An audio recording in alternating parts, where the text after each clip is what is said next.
petite improvisation sur le jardin, sur le thème du jardin. Une question, c'est les jardiniers parfois font venir à la naissance des êtres, ou ils accompagnent la naissance des êtres. Le monde industriel fait ça aussi, c'est-à-dire que dans le monde industriel, on convoque à la naissance une très grande quantité d'êtres vivants. Et en fait, une question qu'on pourrait se poser, c'est jusqu'à où on a le droit de faire venir à la vie tous ces êtres vivants. Et que deviennent ces êtres par la suite? Dans le mouvement vegan, il y a cette idée de tous ces animaux qui ont été transformés, qui ont été convoqués à la naissance d'une certaine manière et avec un certain physique, ne peuvent plus s'adapter à une vie hors de l'indépendance humaine et hors du rapport à l'homme. Et donc, qu'est-ce qu'on fait de ces êtres qui ont été convoqués à la naissance dépendants?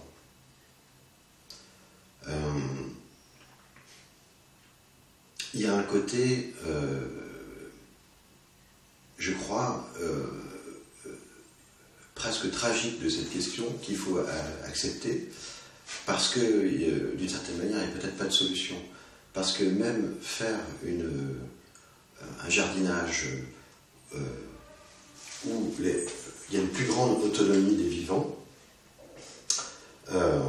c'est aussi permettre que certains êtres naissent qui favorisent la souffrance d'autres êtres.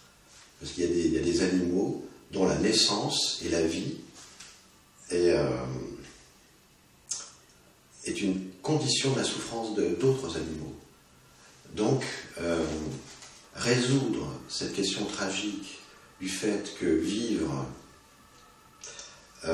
prendre place dans la vie ne sort jamais du tragique, c'est peut-être accepter peut-être beaucoup de modes de production. Après, peut-être, on peut se dire qu'il y a quand même différentes formes du tragique.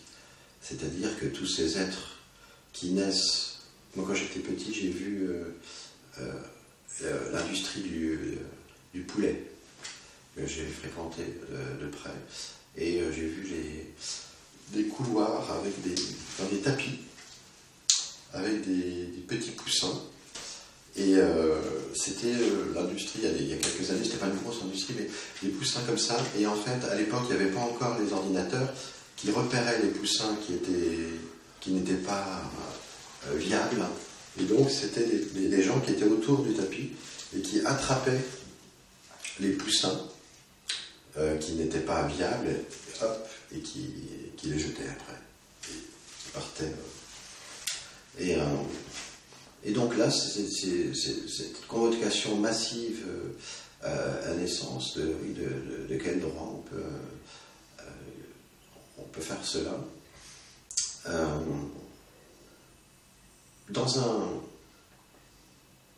Peut-être que dans un jardin ou dans une forêt, par exemple, cette responsabilité, elle est démultipliée. C'est-à-dire que ce n'est pas l'homme uniquement qui prend cette responsabilité. C'est-à-dire que la naissance, c'est quelque chose d'associé entre les espèces et c'est ce qui se fait en dehors de la volonté de l'homme. C'est une question très, très ancienne de la philosophie. Ce que peut l'homme, ce qu'il devrait pouvoir, etc., etc. C'est-à-dire jusqu'où il doit étendre ses possibilités, son action, etc.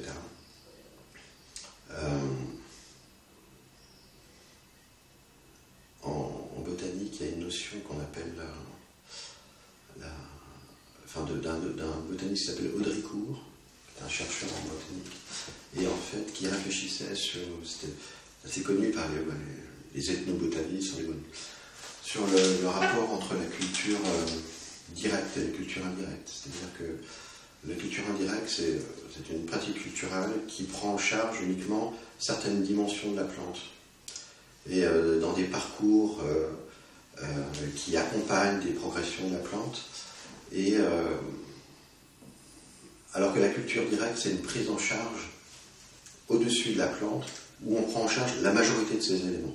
L'irrigation, la reproduction, le soin, etc. Toutes ces dimensions-là, qui dans d'autres pratiques culturelles, peuvent être partagées. Cette responsabilité-là, cette action-là est partagée avec d'autres espèces. Donc c'est peut-être là que je voulais en venir, c'est le rapport entre différentes pratiques culturelles et différents types de responsabilités par rapport au fait de faire venir des êtres vivants au monde.